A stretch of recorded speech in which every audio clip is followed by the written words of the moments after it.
This is the third and the last of these three session programs. In the last session, I tried to share what the Baha'i view was on religion and human civilization and the interrelations between the two. What I like to do now is to bring it to now, to the conditions that we face, and share with you some of the Baha'i teachings. Obviously, there's no time to go through all of them. For those who are interested, Baha'i.org has got everything, Baha'i library, different types of scriptures, whether you are interested in prayers, whether you're interested in history, social analytics, whatever, all freely available. However, if we sit back and look ourselves and say, wherever we are in the globe, what are some of the issues that we face? What are the top challenges that humanity, irrespective of where we are, we face? This is the top 15. Not by any stretch of imagination a comprehensive list, but this is the list that socio-economic, political strategies nowadays consider as the top 15. Sustainable development, climate change, followed by clean water is one of the key issues. Access to water, increasingly a critical factor. Population and resources. Big debate about, are we producing too many people for the resource base of the earth?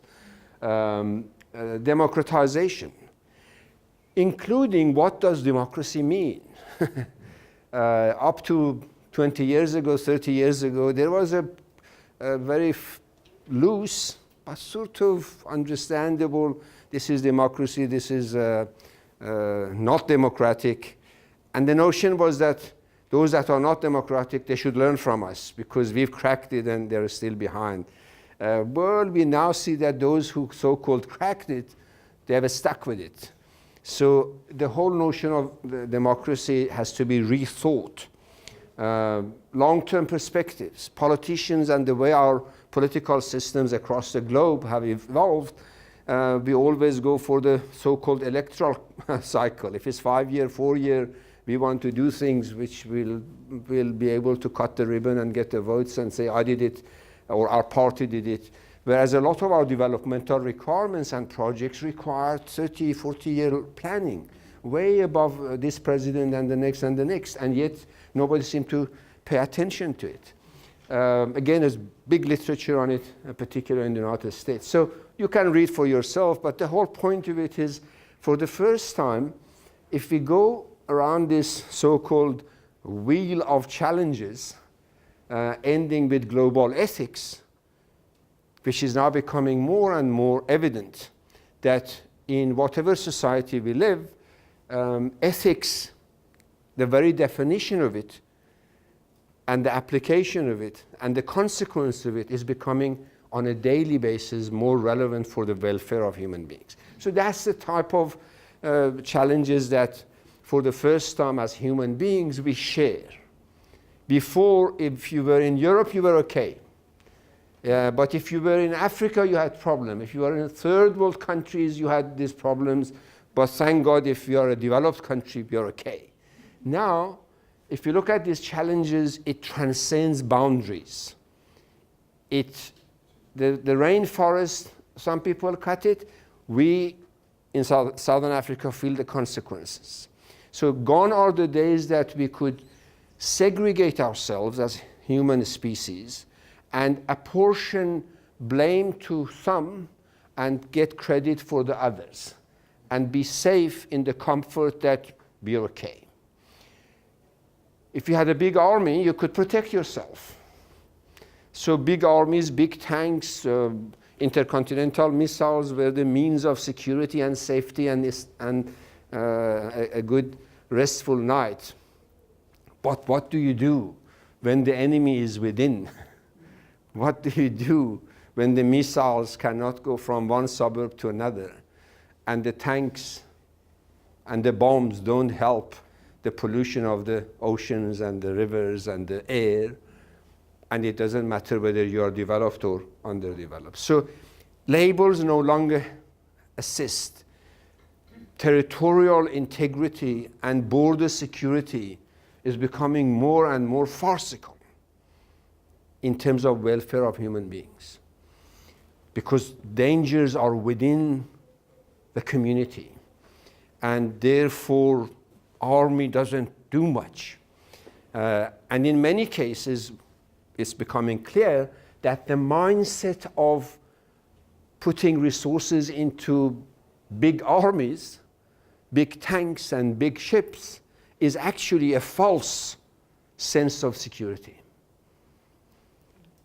That's another area altogether which, as an economist, I take a keen interest on, because that's how we waste our resources and create tension and poverty and disempowerment. But that is not central to what I want to discuss.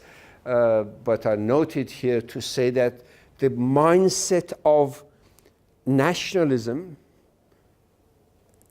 sovereignty-driven analytics, and sovereignty-driven use of resources itself has become increasingly a source of creating problems. So what, in this context, I like to then say, well, how do we understand the Baha'i teachings and how do they relate to these challenges of our time? Because remember, the whole purpose of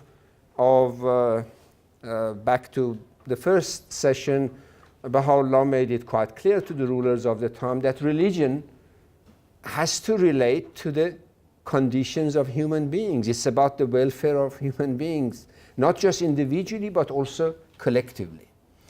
And that message has to then permeate now to say, well, how does the Baha'i teachings relate to the challenges that we face?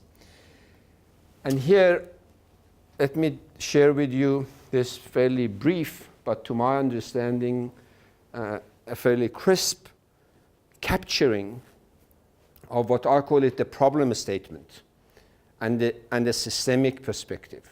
Baha'u'llah says, the world's equilibrium has been upset through the vibrating influence of this most great, this new world order. Mankind's ordered life has been revolutionized through the agency of this unique, this wondrous system, the like of which mortal eyes have never witnessed. I want to unpack this. It is a systemic situation. It has no particular region immune to it, no particular segment blamed for it and or accredited. This is a transmutation of one system to another. And as we go, in the language of economics, as we go from one equilibrium to another, in the transition, a whole lot of instability happens. The closest I could think of, and you may have better examples, the closest that I could think of was in our personal progress. When we are a child, we are peaceful creatures. When we become a bit older, 8, 9, 10, 11, we are very cute and obliging. Everybody loves us, and hits the teenage years. Before we mature and sort of stabilize. In this teenage phase, we are very troublesome because it's a phase in the evolution of one phase to another. Likewise, I suggest that our human evolution, spiritually, materially, and consciousness-wise, is moving from one equilibrium towards another, mature and more stable, but we are in this phase of teenage years.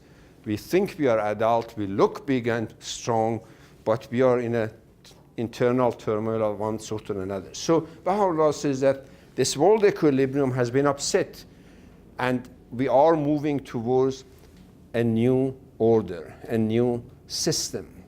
So a lot of, in fact, everything of the system we have to rethink, beginning with our own personal understanding of who we are and what we want to do. And if you're looking at from a wider, a more broader elaboration of that. The Guardian of the Baha'i Faith back in 1941 described the situation, and I invite you to bear in mind that this was 1941. We are now talking about 2019, almost 60 years later, or younger, 80 years. The world in truth is moving on towards its destiny. The interdependence of the peoples and nations of the earth, whatever the leaders of the divisive forces of the world may say or do, is already an accomplished fact. Its unity in the economic sphere is now understood and recognized. The welfare of the part means the welfare of the whole. And this is 80 years ago. How more true it is today. And the distress of the part brings distress to the whole. Adversity prolonged, this is the build-up to the World War II. Afflictive, allied to chaos and universal destruction, must needs convulse the nations, stir the conscience of the world, disillusion the masses, precipitate a radical change in the very conception of the society. How we see the society, how do we conceptualize it? How do we pay allegiance to one or other society and coalesce ultimately the disjointed, the bleeding limbs of mankind into one body, single, organically united and indivisible. As a student of economics, when I read these things 30 years ago, the economic bit of it made perfect sense because of the globalization, because of the trade and interconnectedness of our welfare. But the rest of it has been a learning for me to see that more and more other components of this world order, meaning the societal, the cultural, the ideological, the music, the dance, the notion of various challenges that you saw in those 15 wheel of challenges that we face, each one of them became more and more evident that what is happening to the system is coalescing towards a new formation, a new system. And for that, we need to ask, what are the factors, what are the root causes that is causing this disorder? We talk about the world order, but increasingly it's quite clear that there is actually more disorder than order. Remember a few years back we had, maybe 30 years ago, we had the Eastern Bloc and the Western Bloc. We had these two sort of defined for us what the world order was about. You are either on this side or that, and then became a non-allied countries, became a third pillar. Then it evolved more or less to G7, became G8, became G20. Quite frankly, now we are at G0. If I ask you who is the authority on this world, who is the power, so to speak, which leader would you put your life into hand and say, no, I trust this one, but not the rest? The answer for me, you may have a different answer, for me is a big zero. And therefore, we have to say, well, what are the factors that are cultivating this type of disorderly behavior? And Shoghi Effendi, the Guardian of the Baha'i Faith, back in 1930s, wrote a big treatise and identified a few factors. Top of his list is materialism. The fact that we have become as human beings materialistic. Everything is defined. Development itself is defined in terms of development. Some nations are developed, some are not. And if you ask, well, why these are not developed, it's because they don't have this type of materialistic symbols of development. They may be wonderful human beings. They may be very kind and hospitable and sympathetic and caring. But because they don't have high rises, or they don't have missiles, or they don't have atomic bombs, or they don't have automated vehicles, or whatever is a symbol of materialistic symbol of progress, they haven't made it. Even at the individual level, we take pride and we say, well, I've made it when I've got this type of a car, this type of a house, I live in this type of suburbs, or this type of country, and so on and so forth. Very seldom we say, well, I've made it because I've become a more humble person. I've become a more caring human being. I've achieved. Well, why did you achieve? Because I care for the environment, or I'm this, I'm that. You get the drift of what I'm trying to get. So materialism, the Shoghi Effendi said, is the top of one of the factors that systemically right through the world has created disorder. Remember, materialism is one of the contributing factors to the abuse of resources of the world. I want this type of wood and I've got to pay for it, and you bring it, I'll pay for it. The fact that it wipes out the type of forest in Zambia or in Brazil is not my concern. I can do it, I want it, and bring it, I'll pay for it. The second factor, contributing factor to the growing disorder, is individualism. The sense that we have lost our sense of community. We have more and more individualistically defining utility. Our utilitarian definition of what life is about is what is good for me. Yes, I have a conscience, I'll appease it, but most importantly, I need to take care of me, and there are three important players in life: is I, me, and myself. So individualism, again, big literature in economics, big literature in sociology, that the rise of individualism has been a major contributor to the dissolution of communal aspects of our life.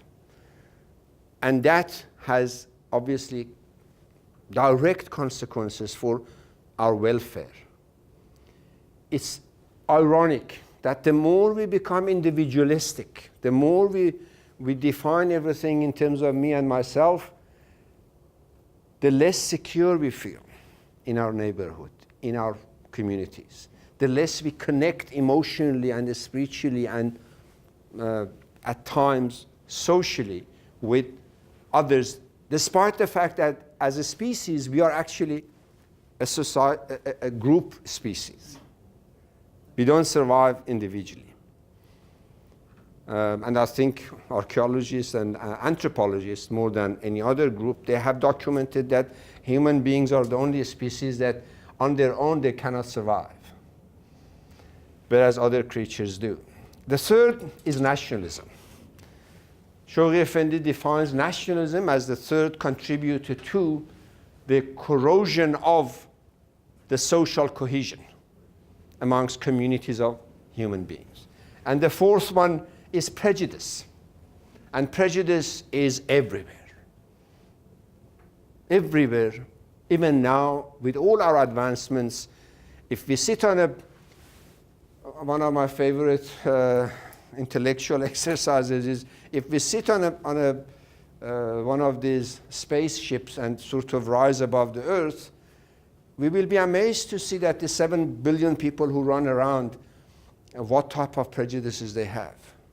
The most obvious one, which is in every society, despite the fact that they're all, roughly speaking, 50% men and 50% female, despite the fact that every man has got a sister and a wife and a mother, they have prejudice against women. It's totally inexplicable, and yet it exists. It exists in every society that you like.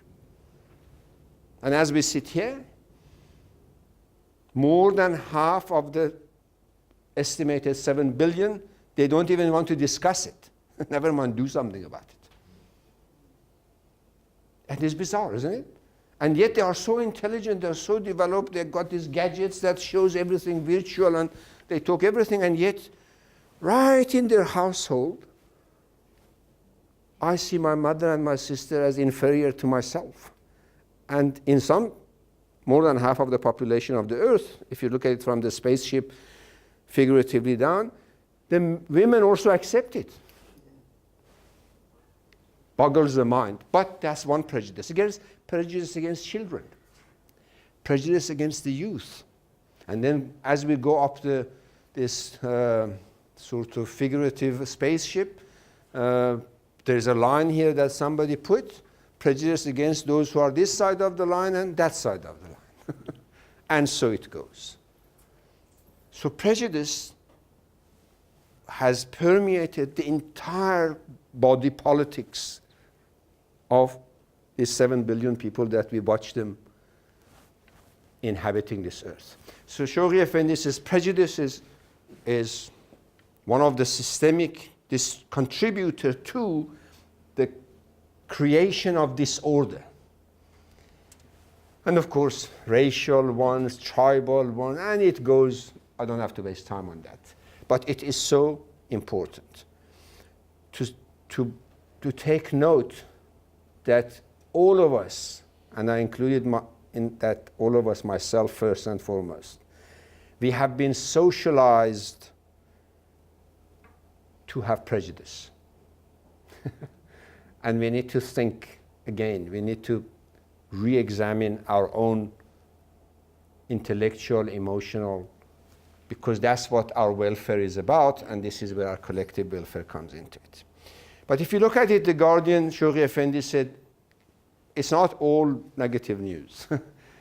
If we look from that spaceship, we see, he didn't say spaceship, it's my analogy, we see that at the same time that is incredibly inexplicable prejudices prevails, increasingly there are other developments, meaning there are integrative on the right, there are integrative forces that are also slowly but surely permeating this system. For example, we have now global electronic communication, which we never had before. We have transportation, which didn't exist before. Global commerce and business, global interdependence, which creates a lot of positive consciousness about each other. We have common education curricula. We have global consciousness in the form of supporting each other on areas that resonates with us. And the list goes on almost daily. This list gets longer and longer. On the left, of course, there are disruptive forces, the arms race, the international financial system, which causes a lot of disparities of income, centralization, or the rich getting richer, the poor getting poorer. We have chronic unemployment, which once upon a time was confined to certain countries, whereas now we see even developed countries suffer from. We have the decline of the notions of religions, the ethical base, if you like, the moral base of the society. And this is true of all, not confined to any particular one. And of course, the most recent one, and it keeps spreading, more violent and terrorism of all kinds and shapes. So then if you look at it from that spaceship down, we see there are two parallel processes. One set of forces are bringing humanity together, creating consciousness, creating amity, and there are some set of forces that is tearing it apart, is causing disruption to economic, mental, emotional, and societal side. And then he observes that these twofold processes, I don't know if you can read it, it says, a twofold process, however, can be distinguished, each tending in its own way and with an accelerated momentum to bring to a climax the forces that are transforming the face of our planet. In other words, both the integrative and disintegrative disruptive forces, they help us to rethink that it's a new dispensation. The positive ones show how good it is, and the negative ones, the violent ones, say, well, this is not going to work. We have to rethink. We have to rearrange our system. So both of them, in a way, are traveling or traversing towards the same destiny. So what do we do in this situation? And he says, as a constructive, radical, but a constructive approach is to see it this way. He says, the call of Baha'u'llah is primarily directed against all forms of provincialism, all insularities and prejudices. If long-cherished ideals and time-honored institutions, if certain social assumptions and religious formulae have ceased to promote the welfare of the generality of mankind, if they no longer minister to the needs of a continually evolving humanity, let them be swept away and relegated to the limbo of obsolescence and forgotten doctrines. Why should these, in a world subject to the immutable law of change and decay, be exempt from the deterioration that must needs overtake every human institution? For legal standards, political and economic theories are solely designed to safeguard the interests of humanity as a whole, and not humanity to be crucified for the preservation of the integrity of any particular law or doctrine. So if you put humanity and its welfare at the center of our thinking, anything that is not conducive to it, it has to be rethought. Not that we should fit in, suffer, because the doctrine must be proven right, whatever it is. So in this context, the Baha'i teachings are configured to deal with these specific issues. And I've selected a few to deal with the 15 challenges that we have. In fact, 15 is also itself, as a reductionist, there's a lot more. Abolition of all forms of prejudice, of racial, gender, generation or age, of tribal, of any form. Equality of rights of men and women, which is central to the teachings, the social teachings and economic teachings of the Baha'i faith. It says human beings as a collective is akin to a bird which has two wings. The balanced flight of the bird requires equal rights of men and women. There is volumes written on it about its significance from a spiritual point of view, from an economic point of view, and from a social stability point of view, to the point that Abdul Bahá'í in Paris proclaimed in the midst of the 1920s and the First World War that when women become not only equally involved but more at the helm of leadership, war will cease. So peace and security requires not only equal participation of women, but leadership and their involvement. Provision of universal education, very important, central to a lot of these issues that we discussed. Harmony of science and religion. Yesterday I spent some time on it. It is about not putting religious insight and scientific insights as inimical or as contradicting each other. Far from it, using one, which is, let's call it science, to make sure that religion does not become a source of fundamentalism and superstitions, using religious insights and ethical values to make sure that science does not become a destructive, materialistic source of disorder.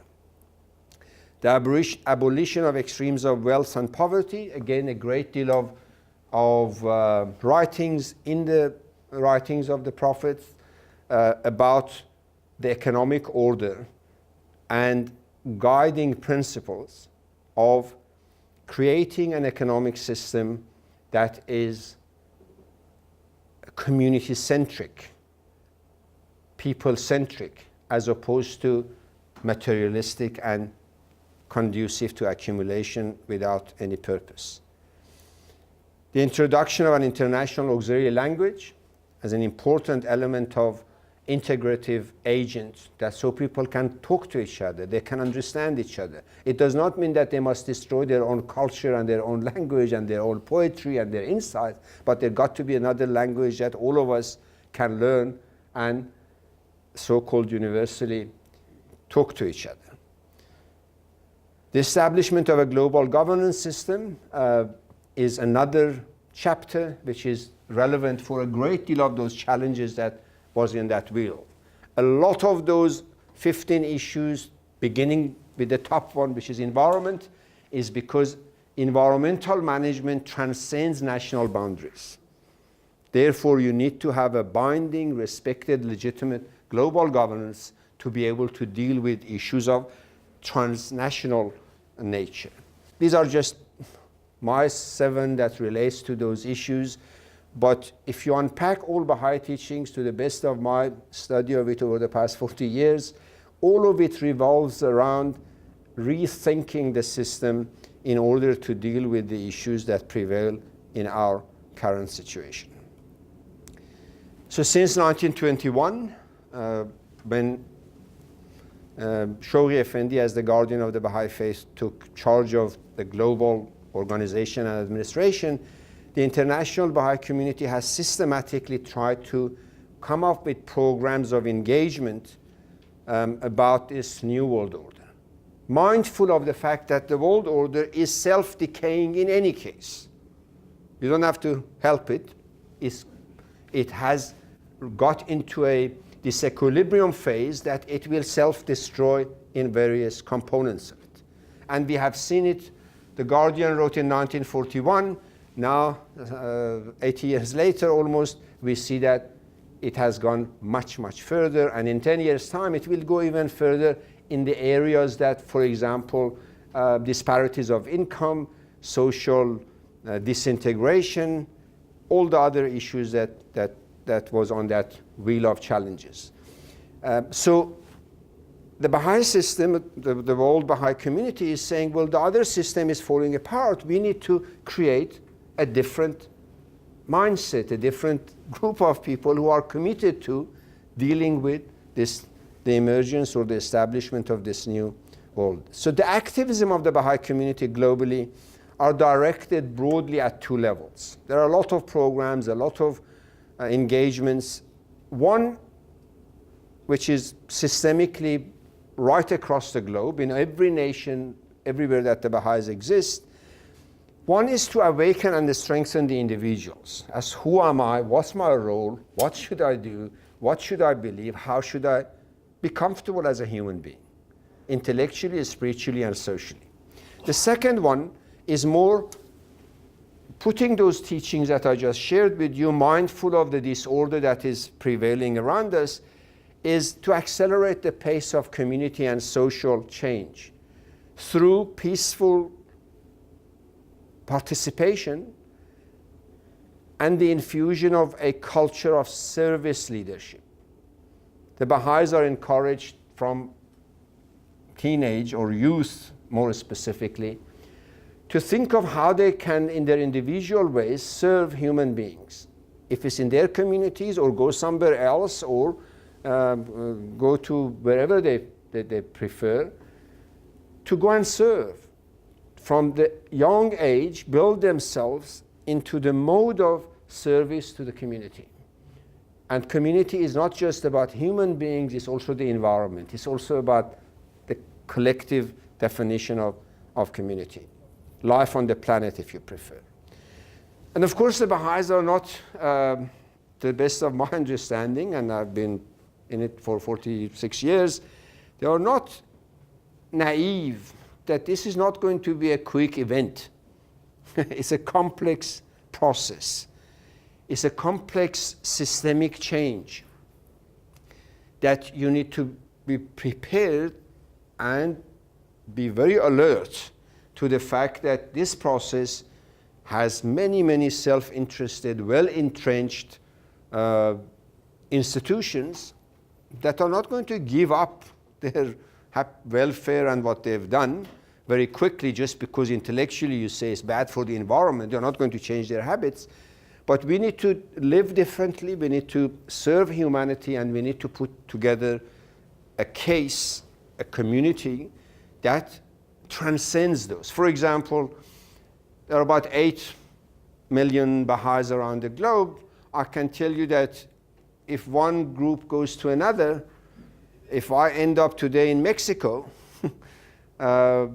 I have the same affinity because I believe in the same principles and I see them as working towards the same end. And that immediately cuts through a whole lot of these issues that we are worried about. How they're going to see me? Are they going to accept me? Do they believe in the same thing? What is their purpose in life? And that commonality, which goes back to Baha'u'llah's central message of the unification of humankind, is the agent that binds these hearts, the agents that binds these minds, the agents that inspires them to create, if you like, a new system. Small, but demonstrate that it is not all fanciful, fanatical belief. It's a way of life. It's a different way of casting yourself and seeing yourself and seeing your fellow human beings. So that is how those teachings are related. It's a slow process, it's a complex process, but it's an exciting process. because it's real, because it's in line with the next phase of the equilibrium of human society. And I'd like to share with you, before we go to some questions and answers and your comments, Shoghi Effendi's very brief but very descriptive statement of where we are. He says, we stand on the threshold of an age whose convulsions proclaim alike the death pangs of the old order and the birth pangs of the new.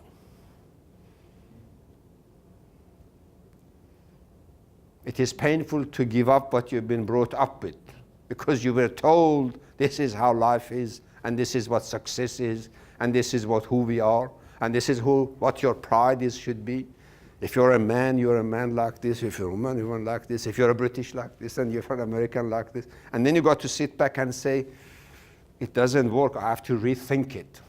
It's a painful death pang of what defines me as a human being. And yet, I have to now learn at the same time that, wow, there's a new vista, a new way of seeing it. And I've got to relearn, rethink, and re-excite my being. Easier said than done.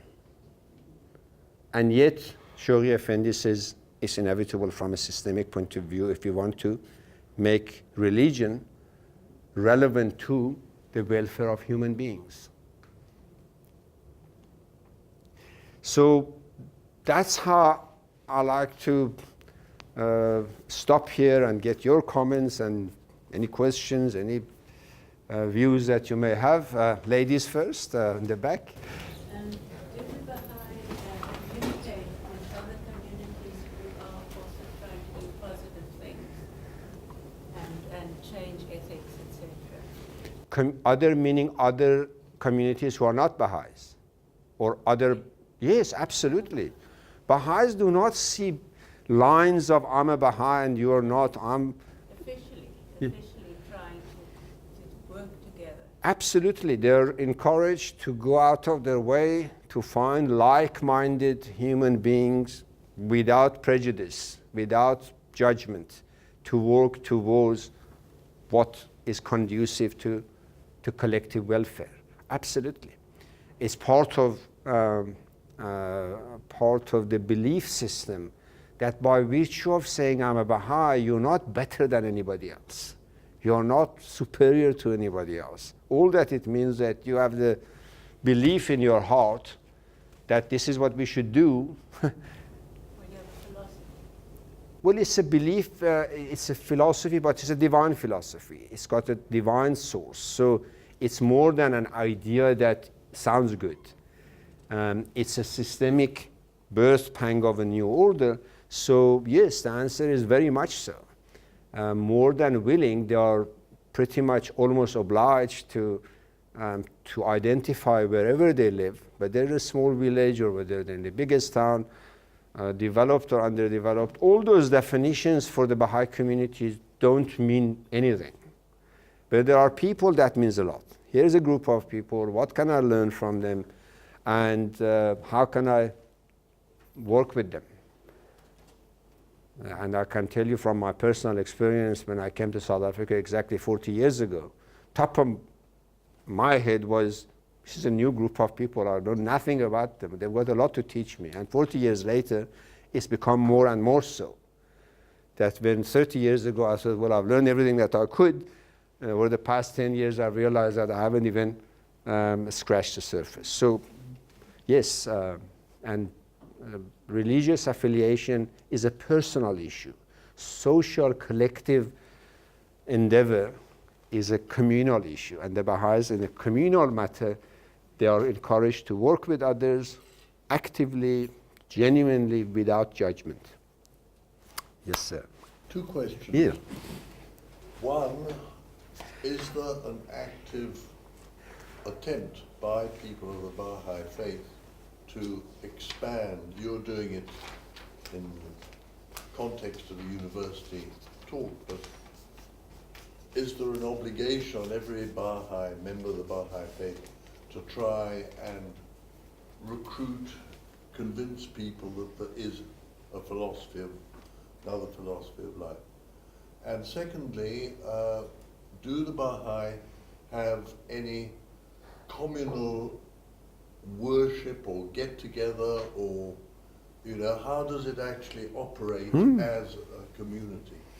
Very good question. The first one, a nuanced one, Baha'is are forbidden from, I think in English is proselytization, meaning converting people. They are forbidden from converting people, but they are obliged to share information. So why I'm standing in front of you is not to convert you, because far be it from me to make that judgment for you.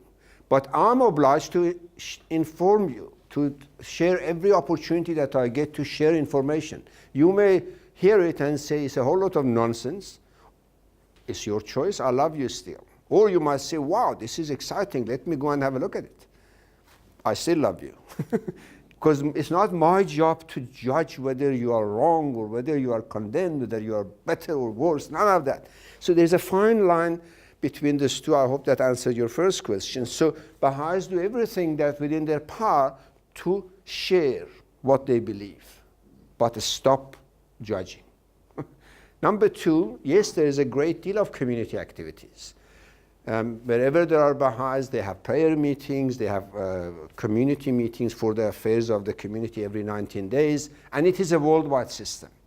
It doesn't, there is no priest who says, okay, I think we should do it this way. My way is better than his way, or in Japan we're doing it better than Bolivia.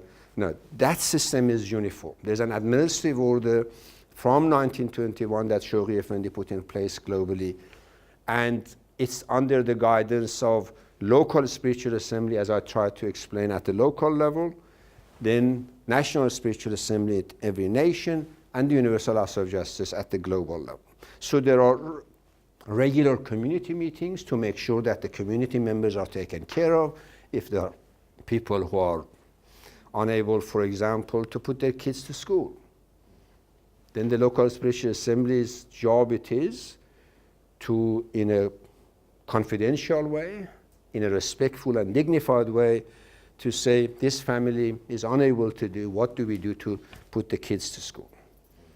But that is not beating my chest that I'm supporting that family and I'm better than you. It has to be absolutely confidential. From that to when death happens, who is taking care of the burial issues? When birth happens, who cares of? So there's a whole lot of community issues that we as human beings have, and the Baha'i administration takes care of it. But there is through elected bodies, not through appointed bodies. There is no priest, but all the communal affairs are taken care of.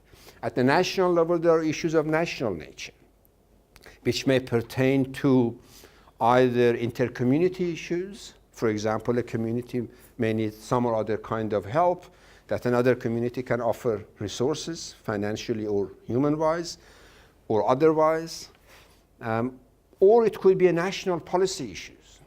For example, in 1993, 1994, when South Africa was going from apartheid to democratic dispensation, the Baha'is were very active on providing input into what should be the guiding principles of our new education system, how we should see racial unity, how do we should see peace and amenity amongst the contested sort of hostile societal things. So yes, we got involved, but we get involved, the Baha'is get involved wherever they are, not in the form of hostile and condemnation and confrontation, but more in the spirit of, these are the guiding principles, think about it, if we can do more, we are here to help. I don't know if that answers your question. Yes, ma'am, did you have your hand up? No? Karen. Could you perhaps describe the spiritual obligations Yeah. and how the covenant Listen. is the covenant for religions and in this new dispensation? Spiritual obligations, obviously a personal issue. There are obligatory prayers, for example, every day, but you do it yourself. And nobody judges you. Nobody watches whether you are a good believer or a bad believer. Baha'u'llah says that if you have time to judge others, spend it on yourself, because you know yourself better than anybody else. So don't waste your time on judging others, spend it on yourself. So yes, there are a set of obligations ranging from daily prayers to yearly fasting period, to daily reading that you need to do, reflection on your life. Baha'u'llah says that every one of the teachings says every day before you go to bed, reflect on the day and say, well, how did you conduct yourself today? It's not for anybody else other than yourself. So there is a great deal of obligations along those lines. In terms of the covenant that you alluded to, it is that covenant between you and God. Nobody forced me to be a Baha'i. If I found it exciting, then it's between me and my Creator, and I've got to nurture that line of commitment. Baha'is are not, for example, spiritually, they are not allowed to judge their children. If my children at the age of 15 decide to become a Jew or to become a non-believer, I still love them as much. I can't say, well, you've gone astray and you don't get my inheritance, or I don't love you anymore, or stop. None of that. Will I inform them about all religions? Yes. Will I give them the choice? Spiritually, it's part of the covenant of your belief with God, that an individual, your child, comes through you but doesn't belong to you. Share with them, but don't judge them. If they want to not believe, that's fine. So there is those spiritual teachings that goes on and on. As I've tried to communicate through the course manual, my passion at the moment is to research and understand the Baha'i teachings with respect to the socio-economic conditions that we're going through. But if I was going to define this course in terms of personal obligations, it would be a very different set of teachings and a method of presenting the faith. I hope I answered your question. Ma'am, you? Yes, two questions actually. First one, can you give us an idea of the distribution of the Baha'is, the 8 million across the world? Roughly, where are they? Yeah. And the second question is, I believe Baha'is are not allowed to vote in political elections, general elections. Elections. And how does that reflect on, because everything you've talked about is very much political sort of viewpoint, because you're actually encompassing the whole world. And I know the Baha'is are very strong in terms of working at the UN, which in effect is the ultimate sort of political body. Yeah, the first one, the best I can offer is to actually, because it gets updated on the website, they always say where the countries are, and there is a website of all the countries. But to give you an idea, for example, on the continent of Africa, and it always changes, the DRC, the Democratic Republic of Africa, Congo, has got the largest number of Baha'is in the most organized way, although Egypt has the oldest. Back in, as you saw, Baha'u'llah stopped briefly in Alexandria, so the origin of the Baha'i communities in Africa goes back to Egypt as the first, and Ethiopia. But today, the largest community is in the DRC. In Asia, the largest is India. In North America, the largest is the United States. In the Middle East, the largest is Iran. Even despite the fact that half of them have been pushed out and a few hundred of them have been killed, still a community of about an estimated, if you believe the statistics of Iranian Republic, is about 300,000. So it varies. In South Africa, as I mentioned, in 1903, the first Baha'i arrived in South Africa, and today estimate numbers is around 25,000, thereabout. Again, numbers change every day, but that gives you an order of magnitude. With respect to your second question of participation in voting, yes, the Baha'is are allowed to vote. Where the Baha'is are not allowed to do is to take partisan position. I cannot be a member of, in this country, any political party. But can I vote for them come election? The guideline is sit and think who of all these candidates of these parties or individuals align to your judgment to the best that they can serve the community. And then you are free to vote. And if your answer is none of them is actually, in my judgment, fits the bill, you may want to abstain. So that's the guideline at the moment. The Baha'i project, the Baha'i faith, the Baha'i belief, dating back to the time of Baha'u'llah, is a political one. But it's not a partisan political. A big difference. It is not about dividing people. It's about uniting people, caring for their welfare. But as you can well imagine, if there are 50 Baha'is in Cape Town and 10 of them become ANC and 6 of them become DA and 2 of them become EFF and some of them become something else, when they come together, they've already at each other's throat. And that is not unification. But that does not mean no interest in the welfare of the nation. And I personally have been battling this thing for 30 years because even my fellow Baha'is at times they say, well, but you're getting into politics. I say, yes, I am, but politics is about our game. But I'm not member of any party. That's just a personal note. Yes, sir. Lots of questions. Firstly, is it possible to get a copy of that 15 problems that you've got? With pleasure, yeah. To add to that, isn't one of them fake news? Because you're getting now that you can get reinforcement for the news you want. Mm-hmm. And this tends to increase the polarization. Mm-hmm. If you're an American and you're right-wing, you can watch Fox News and don't worry about anything else. If you're not right-wing, you can look at the Washington Post and ignore everything else. And all you're doing is splitting the thing more and more, which is exactly the opposite of what you try to do. Exactly. Then another issue is education. You say universal education. And of course it depends on what that universal education gives. If you've got a country where the education is forcing them to think in some straitjacket way, then that's more of a problem than no education.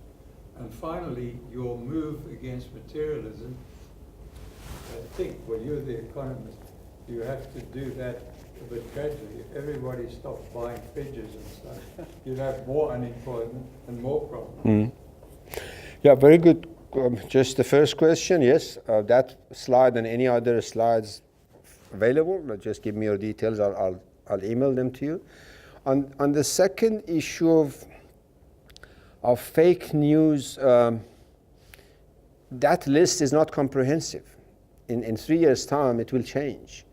And fake news is another manifestation of deterioration of governance and ethics of collective management. I mean, if you think fake news is bad in politics because Trump got elected with the help of Russians or Brexit was engineered by yet to be discovered, in business, in the investment community, the information that they do about shares, the buying and selling and making money and dumping and, I can write 2 books about them. And then I was going to say, now if you think that is bad, go to the caring part, the medicine, the pharmaceutical industry. And it goes. It's not a new thing in politics. The only thing that sort of suddenly has hit us is the fact that sort of digital technology has made it possible to communicate quickly and get evidence. And it will become more and more and more. And by the way, that's was going to become and has already become a very psychologically disruptive thing for us as human beings, because we can no longer trust our party. We don't trust our leaders. We don't know, etc., etc. And it's a very destabilizing to go to a corporation and not trust the CEO, not trust its chairman, or go to a country and not trust the president or the prime minister, and it goes on and on and on. So I think it's part of that systemic convulsion that Shoghi Effendi was talking about. It is all part of that bigger picture. With respect to materialism, I'm glad you raised that, because sometimes I get carried away and sometimes I may just get overemphasized and underestimate. Materialism is not a bad thing, because if it's not in a measure, we are human beings, we have to live. We need to eat and we need to sleep and we need to clothe ourselves. So materialism per se, it's not a bad thing. It's the balance or lack thereof in our definition of how important it is. The same thing about religion, by the way. If you do nothing and go to a cave and say, no, I'm religious and I want to pray and nothing else, well, what are you doing? You're turning religion to a menace. Because not everybody can go to a cave and civilization will stop. So the whole point of ever advancing the civilization that last session I dealt with is about the balancing of these two forces of development. One is material and one is spiritual. And these two need to be balanced in the context. So yes, if I overemphasized or didn't quite recognize the importance of materialism, with respect to phasing in and out, which is one of the points that you mentioned, that if we all stop buying and so on and so forth, unemployment will emerge. My view is that it's not about stopping, it's about rebalancing. For example, we should buy less just because I want and care more, which will employ a lot more people. So if we care more, suddenly we will use the same amount of money, but we will allocate it differently, with a different balance, with a lot more happiness, with a lot more satisfaction, with a lot more joy, as opposed to buying another suit and hanging it and looking at it and Instagramming it, and then at the expense of people having no shelter and nothing. Yes, ma'am. A school system of any kind, do you run schools anywhere in the world? If you mean in a Baha'i way, no. Yes. But if you say, are the Baha'is involved in running the schools? Absolutely. From primary to leadership schools. For example, Poland has got a academy of leadership, moral leadership. They established it for 20 odd years. Yeah. So people who are interested, they go. Canada has got a few institutes. Zambia has got an institute of agriculture training. India has got a few of them. Which is run by the Baha'is, in line with the Baha'i principles, inspired by the Baha'i principles. So there are a lot of radio stations that are inspired by the Baha'is. There are agriculture schools that are, these are not Baha'i institutions, they are inspired. And that's an important, in a way, distinction, because the Baha'is are not trying to seclude themselves from the society and say we are a different breed of human beings. No, we are the same, we have the same challenges, the same egos that we have to deal with every day, but we're trying. But would the teachers be paid by the Baha'i? And where does the finance come from? Depends how they've structured. For example, in India there is a college of agriculture, technical training. Everybody who goes there knows these are the ways that this is run, and there is a fee to be paid. But that fee is done in line with, if you like, Baha'i principles. It's not about squeezing every penny that you can from people. It's about imparting knowledge. And if the fee has to cover for electricity and cleaning of the place and whatever else is needed as basic necessities, people understand. That's an open and transparent way of managing it. So there are a whole host of initiatives across the globe, depending on, for example, one of the interesting ones is a university that emerged in Panama. I never knew up until last year, but people 30 years ago they started it. There are, as I said, all kinds of initiatives depending on the capabilities and excitement of the people. There are Baha'i musicians, the Baha'i bands, Baha'i TV programs, and they are inspired by their skills and by their whatever their heart inspires them. Is there a leader, like the Catholics have a pope and the different Indian deities? No, ma'am, not a leader other than the founding prophets. The Baha'i faith does not have a priest, does not have the institution of religious leadership. That has been replaced by elected bodies at local, national, and international level. In fact, it is strongly stated that the very institution of leadership as one human being superior to others is out. No longer do we need it as human beings. So nobody can make money from religious activities. Nobody is paid for their membership. It's voluntary. And that's the basis of its operation. It's a new way of seeing it. Yes, ma'am. Are most people introduced to the Baha'i faith through their family?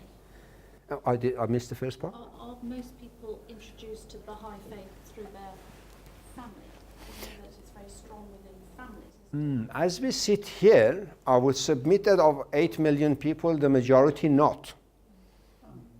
By definition, because of the age of things. For example, if I look at my own family, no, I wasn't born into a Baha'i family. The majority of people that I know, in South Africa, for example, the answer is no. Every year people come in who hear it for the first time, they go and investigate, and then suddenly they knock at the door and say, well, I want to join the Baha'i community. Oh, okay, fine. So at the moment, not. But I guess as the community grows, the third generation and the second and the fourth and the fifth, maybe the numbers will change. And your children? My children, I've got two, one of them sitting there. Yes, they are. But my wife was not a Baha'i, she became a Baha'i. When I got married, she was not. Took her 13 years. And I was the biggest obstacle to her accepting, so. Yeah, yes, ma'am. This is probably a very naive question. The way our economic system functions, in fact, the way our society functions, it depends on growth. And growth, in a sense, means constantly producing more. And that means using more of the world's resources. The world has a lot of resources, but as you know, and as is sort of encompassed by many of the things you've said, the resources are ultimately finite.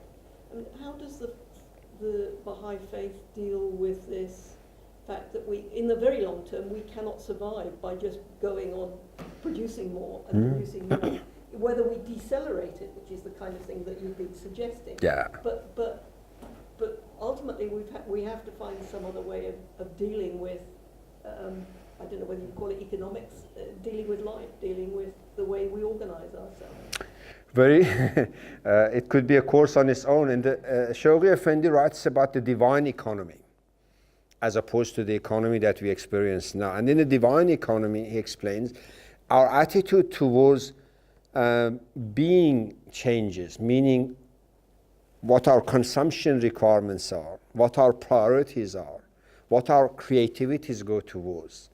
And let me just very quickly say, well, let's just imagine, dream for a moment, that we adopt some of these principles, which says you have children, but when you bring children into this world, you have responsibility towards them along these spiritual principles. Now, suddenly the whole demographic growth would have a different pace. It won't be an automatic. If I see children as not a source of anything other than my responsibility spiritually, my desire for children and my attitude towards children and my commitment to them and resource allocation for their growth becomes very different. So part of the problem of demographic growth, which is driving one of those 15 challenges that we have, is that in many parts of the world, children are just a byproduct of sexual activity or marital conventions. There is something wrong in your marriage if you don't have children. It's a big stigma for the clan. No, not. Maybe you can't afford them. Maybe you're not ready for them emotionally. And maybe. So in India, for example, a good example, the most populous society, they cannot deal with the demographic issue because of the religious tension. The Muslims, they don't want to reduce their numbers. They want to produce as many as they want because their numbers will get proportionally more against the Hindus, and the Hindus don't want to comply with it because unless the Muslims do it, we shouldn't do it. In Iran, a nation of 80 million, they have a national policy of increase the number of children, and they subsidize them because they want to be dominant in the region. And in Israel. And then everywhere else, we can go to different places. So the whole notion of resource base of the globe, which is your main point, is not on itself is not a problem. It's the balance of demographic growth, not just number of people, but their attitude towards consumption. We have become, from a consumption point of view, a dangerous species. The things that we consume, the rate at which we consume, the reason that we consume has become actually a danger to ourselves. Forget about the aliens invading the earth. We are more dangerous than any alien that may ever get to the earth because of our consumption priorities. So the Baha'i attitude, and there is a piece, by the way, if you are interested in the Baha'i International Community's website, in the United Nations Sustainable Consumption Conference, the Baha'is were co-sponsors of that, sponsor may be the wrong, co-chairing the processes, but they produce a lot of base material towards this. And one of the points that they highlighted is that we as human beings, we need to actually talk about sustainable consumption. And say, well, what can the earth do from a spiritual point of view? Do I need that much? And if not, then I should restrain it. And if we do that, it will be very, very simple to balance the needs and the resources. We should never underestimate the creativity of us as creatures in creating new resources. Sounds good, but not simple. Not at all. As I mentioned in that statement, it's a very complex process because we have to reinvent ourselves.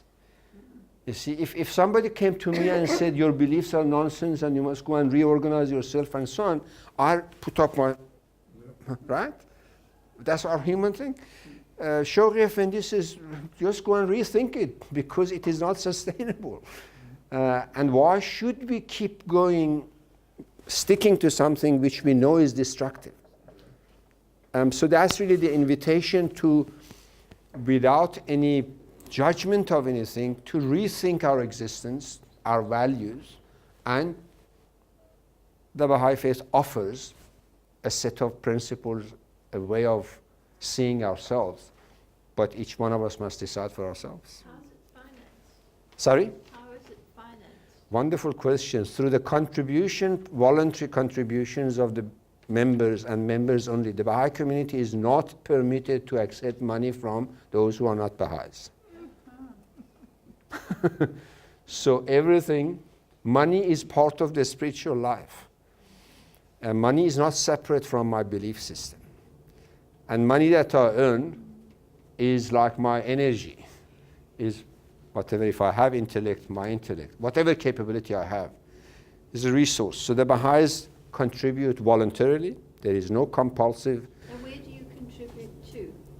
Sorry, where should be? Where do you contribute to? Yeah, at a local level. South Africa or where? No, that's a good question. At the local level, every local spiritual assembly would announce and say, in this election, so-and-so is a treasurer. You contribute to it if there's a bank account, or whatever their mechanism, depending on the level of, if you like, sophistication of the financial system.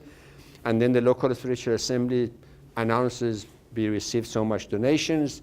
They discuss every 19 days with the community what are the priorities of that community. Every 19 or 19. 19. There is a community meeting, if you like, which deals with the consultative social part of the communal life. That these are the priorities. We should build a Baha'i center, or we should clean it, or there are kids they should be given priority for their education, or there are elders who need to be taken care of, whatever it is, and it differs from one place to another. At a national level, there's a national fund that you can either directly contribute to or through your local spiritual assembly. Again, at the national level, there's an elected body of National Spiritual Assembly. They say, well, what are the priorities in this nation?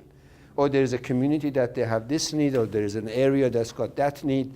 Based on those needs, they allocate resources, or they inform the community that there are these needs. We need R500,000, but we only got 100,000. Those who feel excited or committed or inspired, they contribute. If the money comes, they do it. If not, they say, well, we tried. We keep trying. And the international level, the same. Sorry. My apologies. No problem. Somewhere Thank you. else. Thank you very much. Where did you send your children to school? To special schools? Or They went to, when they were in Johannesburg, they went to Rodin. When they were here, they went to a public school. They went, or public creche. So they didn't go to special Baha'is? No. There is no Baha'i indoctrination. There is no such a thing as Baha'i school in that sense. So they went to school that everybody else went. Thanks very much. Thank you, ma'am. Thank you for being here. Questions were very good. Thank Thanks very much. Thank you very much. Can we get this on YouTube or? Yes, we will. Liam will edit it and we will have it on YouTube. Any one of you who want a presentation, I will be very happy to share. And I'll also upload them soon on my personal website. So these are the, but Baha'i.org, you can get all this information and better. Okay. Sure. Thank you very much for your interest. I hope you found it informative. Thank you.